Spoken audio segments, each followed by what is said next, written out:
Perfecto. ¿Dónde habíamos quedado? Bueno, aquí habíamos quedado, ¿no? Bueno, habíamos quedado en las cuatro ecuaciones de Maxwell en su forma integral en el espacio vacío. ¿Ok? Entonces, un poco habíamos abordado cuáles son las cuatro ecuaciones. Primero habíamos dicho, tenemos la primera ecuación de Maxwell, obviamente como aquí dice en su forma integral, porque está en su expresión integral, en el espacio vacío, ¿no? En el espacio vacío, por eso que tiene la permitividad del espacio vacío, ¿no es cierto? Ok, entonces habíamos explicado, hay que ubicarnos a qué superficie se refiere esta superficie cesada y además este volumen. ¿Qué implica? Entonces, cuando resolvamos algún ejercicio no podemos perder de vista de qué volumen se trata y de qué superficie cesada se trata. ¿Perfecto? Entonces, esto habíamos dicho que son la ley de Gauss para campos eléctricos. La ley de Gauss para campos eléctricos. Luego teníamos la segunda ecuación, la ley de Gauss para campos magnéticos. La ley de Gauss para campos magnéticos. Que la integral cesada de superficie B.ds era siempre igual a 0. ¿Ok? Por si acaso, es una superficie cesada. Luego tenemos la tercera ley. La tercera ley, que generalmente ustedes lo han conocido como la ley de Faraday. Como la ley de Faraday. ¿Ok? Que a la variación de campos magnéticos con respecto al tiempo, obviamente se generan campos eléctricos. Se generan campos eléctricos. Y por último, la cuarta ecuación de Maxwell. La cuarta ecuación de Maxwell se refiere a la ley de Ampère. A la ley de Ampère. Todo tipo de cociente me generan campos magnéticos. En este caso estamos hablando del espacio vacío. En el espacio vacío, los campos que se generan son debido a las cocientes de conducción. No quiere decir que las cocientes estén circulando por el espacio vacío, ¿no? Sino que los campos que se generan en el espacio vacío. ¿Perfecto? Y esto ya ustedes han debido ver, son las cocientes de desplazamiento. Son las cocientes de desplazamiento que se dan generalmente en los dieléctricos. Que se dan generalmente en los dieléctricos. Cuando un campo eléctrico genera un campo magnético, cuando ese campo eléctrico es variable en el tiempo. Si es constante en el tiempo, este componente es cero, ¿no es cierto? ¿Sí? Entonces, básicamente, el trabajo de Maxwell, como les había indicado, es unificar estas ecuaciones. La ley de Gauss para campos eléctricos, la ley de Gauss para campos magnéticos, la ley de Faraday y la ley de Ampère. Entonces, su gran descubrimiento de Maxwell, básicamente ha sido que esas cuatro ecuaciones estaban totalmente relacionadas. Estaban totalmente relacionadas.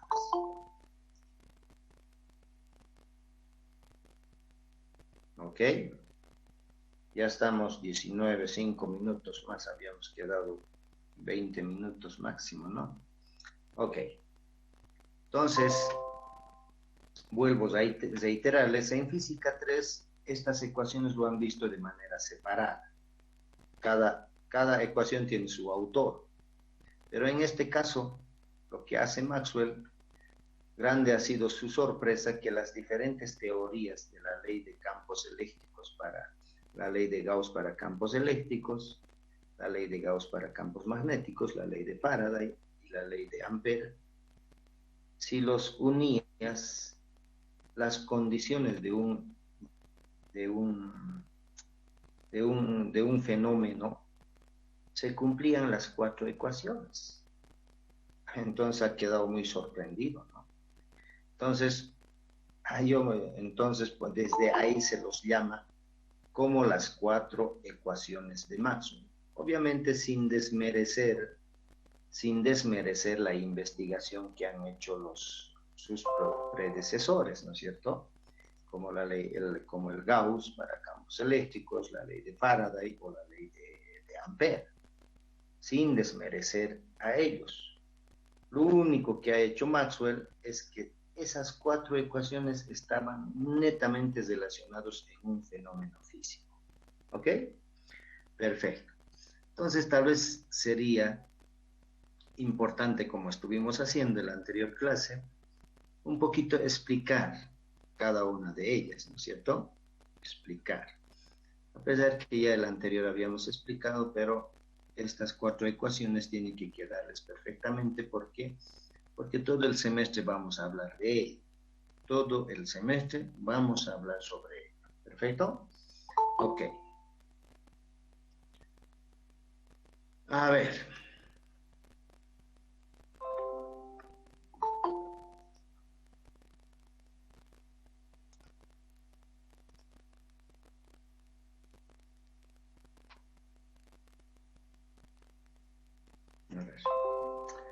Lastimosamente las presentaciones son tan estáticas y uno puede modificar, un poco incómodo resulta para resolver exámenes, mejor dicho, resolver ejercicios. No sé cómo vamos a hacer, no sé si alguno de los docentes con las que pasan, no sé qué programa utilizarán,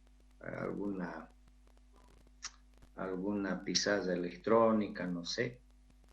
Lo que yo había estado manejando es el Jamboard, que es parte del Google Suite, ¿no? Pero un poco dibujar con el mouse un poco dificultoso es, ¿no? Entonces, a ver, veremos. Voy a ver cómo solucionar eso porque los problemas o los ejercicios hay que resolverlos en pizarra utilizando la mano un poco cuando utilizamos el mouse, o debe ser por la poca práctica. Capaz con la práctica vamos a poder manipular de mejor manera, ¿no? Pero bueno, por ahora vamos a seguir en la forma como hemos estado haciendo. ¿O alguien conoce algún programa que se puede utilizar una pizarra electrónica? Tal vez tuviera que ser con un lápiz óptico, ¿no? No sé. Pero bueno, a ver, veremos, ¿ok? A ver. Entonces, sí, sí. Sí, dime. Disculpe, el profesor, el ingeniero de transformadas integrales maneja una aplicación, pero la maneja bien. Creo que tiene todo. Debería preguntarle a él. Transformadas integrales, Ingeniero Vallejos. Los Vallejos. Ay, Sí, ay, ay. ¿Es una pizarra electrónica? sí, sí, y tiene todo, lo maneja a la perfección. Ay, ay, ay, ay. Buen dato. Gracias, Pablo Escobar, el famoso de Sudamérica, ¿no? Bueno, muchachos. No sé si alguien más conoce algún,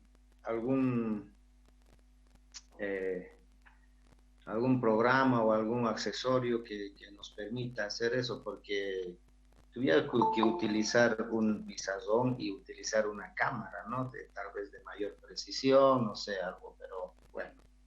La idea es buscar alguna alternativa que nos permita hacer lo más apropiado posible para las clases, ¿no? Sí. Ingeniero, buenas noches. En el chat están sugiriendo. ¿Perdón? A ver, ¿qué dice?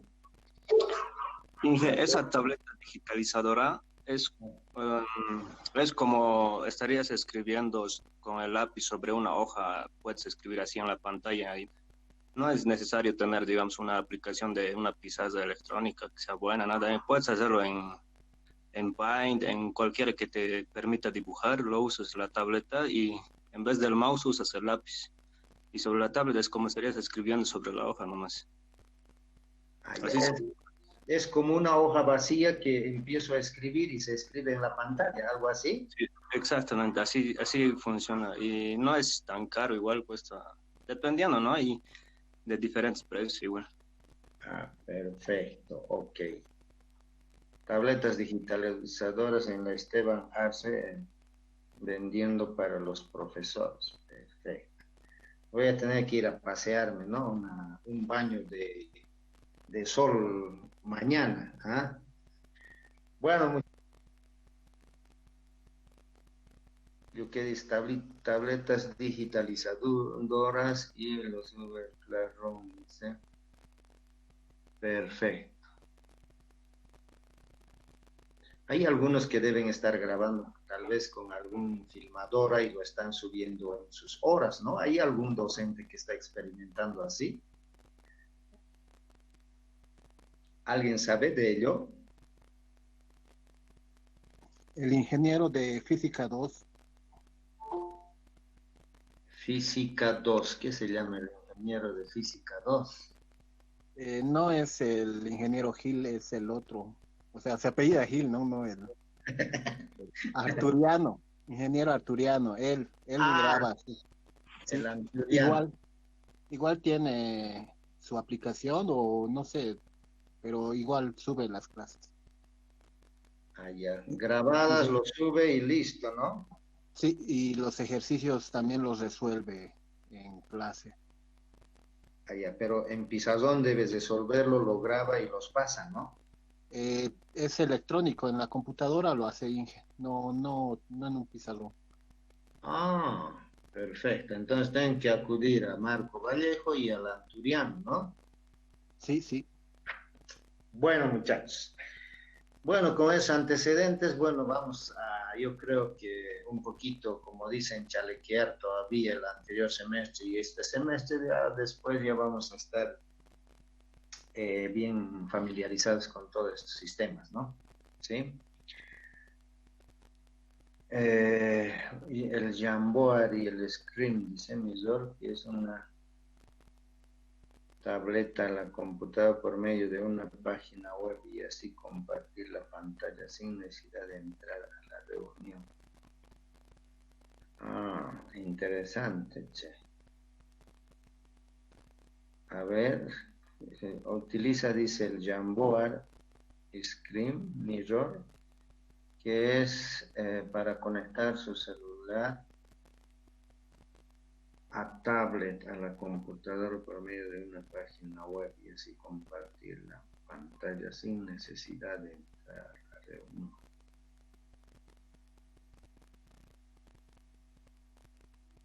Perfecto. Bueno, muchachos, gracias por las sugerencias e inquietudes y ya veremos cómo solucionamos este tema, ¿ok? Bueno, continuando, ya les he presentado las 4 ecuaciones de Maxwell, de qué se trata. Obviamente no hay que perder de vista, si se fijan, las 4 ecuaciones de Maxwell simplemente son relaciones de, por ejemplo, la primera ecuación es una relación de campo eléctrico con la carga, ¿no? O con la densidad volumétrica de carga. Sabemos que es densidad volumétrica de carga y sabemos que es campo eléctrico y también sabemos que es un diferencial de superficie. Obviamente se va a integrar a través de una determinada superficie bien definida, ¿no es cierto? Y lo propio, el volumen, prácticamente conocemos todos los parámetros. En aquí, por ejemplo, podría ser la incógnita del campo eléctrico, ¿no? El campo eléctrico. O en algunos casos podrían darnos el campo eléctrico y calcularlos la densidad volumétrica de carga, ¿ok? Pero sin embargo todos los parámetros los conocemos. La permitividad del espacio vacío es una constante y no hay ningún problema, ¿ok?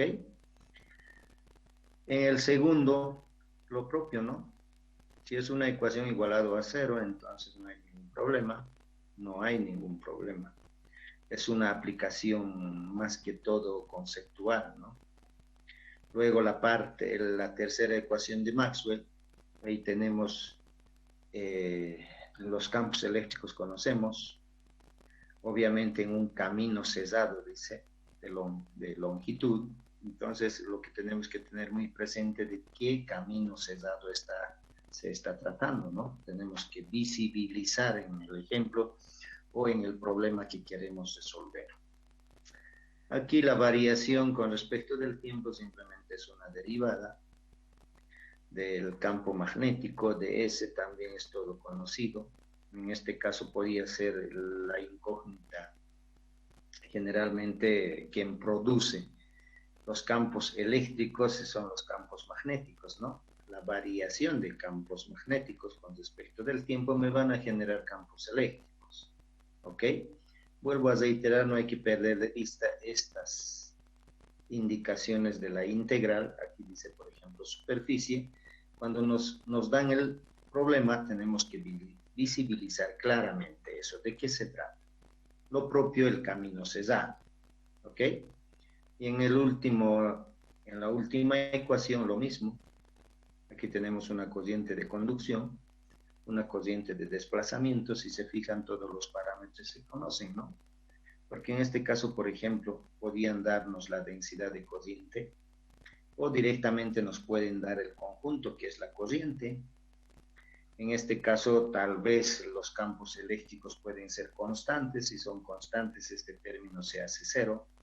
Generalmente en la aplicación de problemas se utiliza esto o esto, pero no se puede indicar que uno excluye al otro, ¿no? Pero generalmente se plantean los problemas de esa manera, ¿ok? Pero también no hay que olvidarnos de que el campo eléctrico es función del espacio y del tiempo. Eso no hay que olvidarse, como hemos hecho. Como hemos explicado, los campos eléctricos y los campos, mejor dicho, campos escalares y campos vectoriales, son funciones de espacio y tiempo. Lo propio del campo magnético son funciones de espacio y tiempo. Luego tenemos la carga. Sabemos que la carga se puede calcular a partir si tengo una densidad volumétrica de carga, ¿no ve? No hay que perder de vista el concepto de la densidad volumétrica de carga. La densidad volumétrica de carga simplemente habíamos definido como el cociente entre la cantidad de la carga sobre un determinado volumen, ¿no es cierto? ¿Sí? Entonces, esos conceptos no hay que olvidarse. Lo propio, la cociente simplemente es J.ds. Esta ds quiere decir la densidad de cociente que atraviesa una determinada superficie abierta. En una determinada superficie abierta, ¿ok? Y eso es la cociente, vale decir, en este caso también es una integral abierta, ¿no es cierto? Es una integral abierta de superficie. Entonces, esos datos, cuando se los plantea cualquier problema, tienen que ubicarlos claramente. No puede haber ninguna duda al respecto. Luego tenemos las constantes que también se utiliza a menudo, que es la permitividad del espacio vacío y es una constante determinada. La permeabilidad del espacio vacío, lo propio. Entonces, a través de todos esos parámetros están generados las 4 ecuaciones de Maxwell, que obviamente vienen de las leyes que ya han visto en Física 3, ¿no es cierto? Ok. Entonces, tal vez rápidamente explicar cada uno de ellos, un poquito más profundizarlos. Entonces, la primera, habíamos dicho la ley de Gauss para campos eléctricos en el espacio vacío. Entonces, aquí tienen, por ejemplo, está un poquito ejemplificando de qué superficie cesada está hablando. En este caso, la superficie cesada es esta. Solamente superficie cesada, ¿ok? Pues nos tenemos que imaginar una superficie cesada. Si resolvemos algún problema, en el problema necesariamente tenemos que identificar esta superficie, ¿ok? Entonces, aquí tenemos como ejemplo esta superficie cesada. Obviamente se va a integrar a través de toda esa superficie. ¿Qué cosa? La permitividad del espacio vacío multiplicado por el campo eléctrico, que va a ser igual a la integral de volumen. En este caso, ¿de qué volumen estamos hablando? Ustedes saben muy bien, la carga tiene que estar en un determinado volumen, ¿no ve? Si no me da como dato la carga, tendrá que darme la densidad volumétrica de carga, necesariamente. ¿Ok? Entonces podemos indicar que este volumen se está refiriendo al volumen contenido por esta superficie cesada. ¿Ok? Al volumen contenido a esta superficie cesada. Entonces, pensemos que la densidad volumétrica de carga está dentro de todo el volumen encesado por esta superficie. ¿Perfecto? Ahora, en caso de que nos dan una determinada carga, a veces está una carga acumulada en un determinado punto. Entonces, de todas maneras, esta superficie tiene que encesar a esa carga. Al igual que aquí, ¿no? Si consideramos que la densidad volumétrica de carga está en todo este volumen encesado por esta superficie, obviamente también estamos visibilizando la cantidad de carga que hay dentro de esa superficie encesada, ¿no es cierto? Dentro de esa superficie cesada. ¿Perfecto? ¿Ok? Entonces, ¿qué dice? Si se da un campo eléctrico, estamos pensando que hay un campo eléctrico en este espacio, ¿ok? Como las flechitas que están viendo, flujo de campo eléctrico. Todas las flechitas habíamos dicho que son parte del flujo de campo eléctrico, en este caso, hablando de campo eléctrico. Si se da en un campo eléctrico, el E en el espacio como en la figura, la integración de epsilon sub 0 por el campo eléctrico de S sobre cualquier superficie cesada S es una medida de la cantidad de carga. ¿Ok? Es una medida de la cantidad de carga. Entonces, habría que un poquito desarrollar ese concepto, ¿no? Desarrollar ese concepto. En este caso, vuelvo a reiterar, tenemos campos eléctricos en este espacio y tenemos una superficie cesada. ¿Ok? Entonces, lo que va a cuantificar esta ecuación es cuánto flujo va a salir de esta superficie cesada. ¿Cuánto flujo va a salir? Entonces seguramente va a contar cuántos entran y cuántos salen. Si no hay carga dentro de este volumen, las líneas de campo que entran van a salir o sea, las líneas de campo eléctrico que van a entrar van a ser igual a las líneas de campo que salen, ¿no? En ese caso, esta integral va a ser igual a 0 porque no contiene ninguna carga dentro de esa superficie cesada. ¿Ok? Ahora sí, si existe un campo, mejor dicho, una carga dentro de esta superficie cesada, obviamente, la cantidad de flujo de campo eléctrico va a cambiar lo que entra a este lado y lo que sale. Si es que va a haber carga dentro de esta superficie cesada. ¿Ok? Entonces es lo que un poquito nos explica aquí, ¿no? Si se da un campo eléctrico en el espacio, como en la figura 1.11, este campo eléctrico, la integración de la permitividad del espacio vacío por el campo eléctrico, punto ds sobre cualquier superficie cesada, es una medida de la cantidad de carga. ¿Ok? Es una medida de la cantidad de carga. Obviamente contenida dentro del volumen B, encesado por S. ¿Ok? Entonces, contenida, la cantidad de carga contenida dentro del volumen B, encesada por S. Entonces, eso no hay que perder de vista esos datos. ¿De qué se trata? Se debe tomar en cuenta, dice, el flujo de epsilon sub 0 por el campo eléctrico como positivo hacia afuera de S, hacia afuera de S.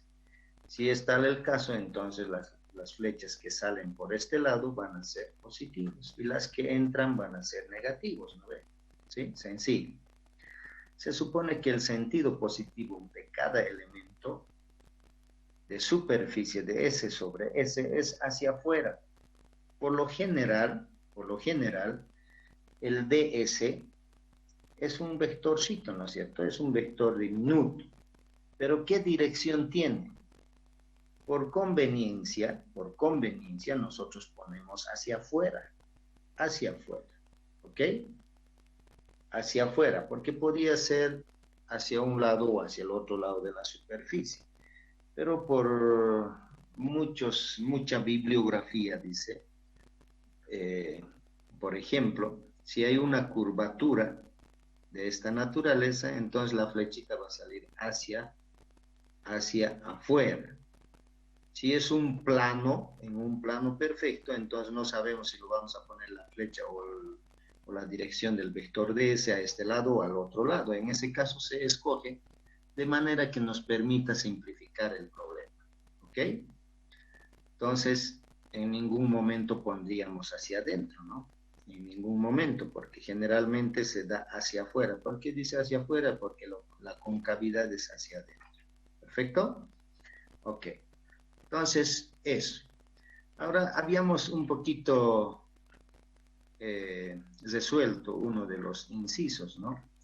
Por ejemplo, me pedía calcular el campo eléctrico, como en este caso, encontrar la intensidad de campo eléctrico E de las siguientes distribuciones de carga estática en el espacio. Habíamos resuelto, por ejemplo, para la C, una carga lineal muy larga, cuya densidad lineal uniforme es ρ sub L. ¿Ok? Entonces, ¿qué quiere decir? Es un conductor de tal manera tan delgadita, es una línea, y obviamente al ser un conductor hay una distribución de carga, ¿no ve? Hay una distribución de carga.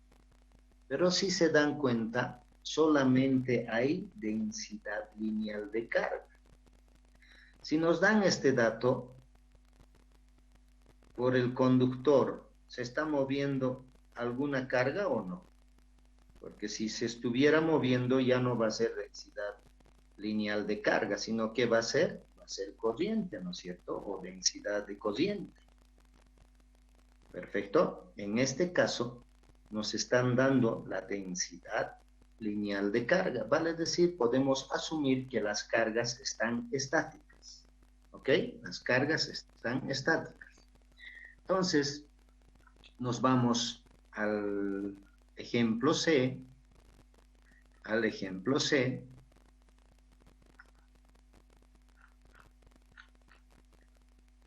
Aquí, ¿no? Entonces, el ejemplo C, ¿qué dice? Aquí tenemos una distribución lineal de carga. ¿Sí? Es un conductor que tiene carga. Es un conductor de radio infinitesimal. Tan delgadito que tiene una densidad lineal. Obviamente, esta carga de densidad lineal es estático, como están viendo. Esas cargas no se están moviendo, vale decir que está cargado de cargas positivas y listo. Otro va a ser el escenario si se están moviendo, ¿no es cierto? Otro va a ser el escenario, pero en este caso son cargas estáticas. Entonces, si nos dan esta densidad lineal con cargas estáticas, entonces nos piden calcular el campo eléctrico. Nos piden calcular el campo eléctrico. Entonces, un poco antes de pensar en la ecuación, un poco tenemos que pensar, como les había dicho en la anterior clase, qué sistema de coordenadas vamos a utilizar. Tenemos que pensar en eso, porque los campos eléctricos que estamos queriendo calcular tienen que estar en un sistema de coordenadas. ¿Por qué? Porque está en el espacio. Porque está en el espacio, ¿ok? No estará función del tiempo, porque en este caso nos dice estático, pero está en el espacio. Tenemos que ubicar en un sistema de coordenadas, ¿ok? Entonces, un poco nos imaginamos con los conceptos que ya ustedes han adquirido en Física 3, si yo tengo una carga lineal aquí, ¿cómo van a ser los campos eléctricos? ¿Cómo van a ser los campos eléctricos? ¿O cuál es su comportamiento? Tengo que preguntarme, ¿no es cierto? ¿Sí? Entonces habíamos dicho, por ejemplo, en este caso vamos a tener el conductor justo al medio, ¿no? Justo al medio vamos a tener el conductor positivo. Entonces las líneas de campo eléctrico van a ser pues saliendo de esa carga o entrando si es negativo, ¿no es cierto?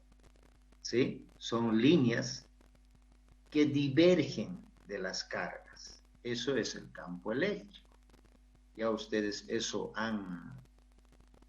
ese concepto lo han adquirido en Física 3. ¿Sí?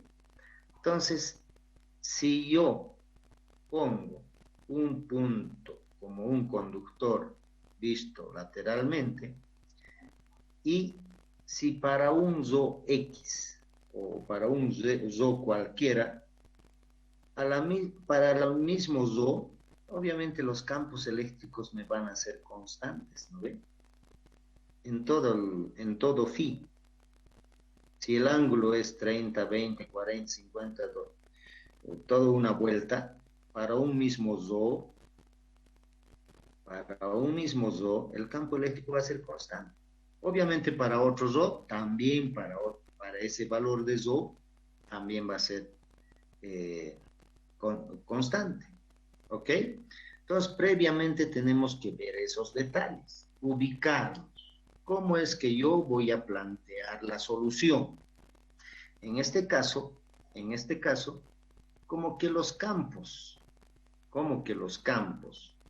van a ser en estas direcciones saliendo de la carga, entonces, obviamente, en una posición circular, los campos eléctricos me van a ser constantes. Entonces, de esa manera tengo que plantearme la solución. ¿Ok? Ahora, generalmente en campos también, cuando se trata de longitudes, no te dan para qué longitud.